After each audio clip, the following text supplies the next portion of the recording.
Questions about population are very common in Writing Task 1 academic. So we need a few words to avoid repeating population again and again. Before we move on, notice something important. The word population can be used in different ways in a sentence. In all of these examples, we're using the same word, but we have changed the structure. The word populace can be used instead of population. It broadly means the same thing. Don't overuse it. Once in a writing is enough. For example, the combined populace of the four districts increased steadily. Next, we have people, residents, and inhabitants.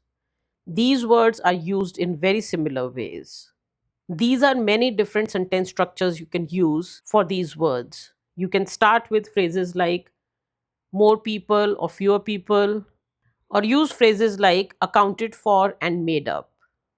We can also use words like inhabitants and residents in their verb form, that is, resided or inhabited. All of these give you many different words but also sentence structures that you can use to avoid repetition in your writing. Finally, an advanced word, demography.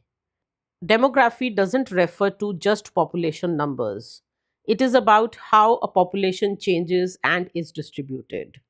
So we cannot use it to replace the word population.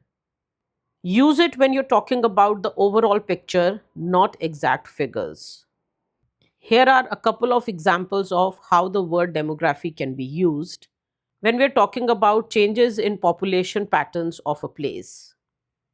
A common collocation of demography is demographic shift.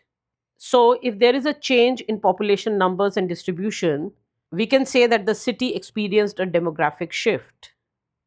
One easy rule to remember: use population for numbers, use demography for the overall picture.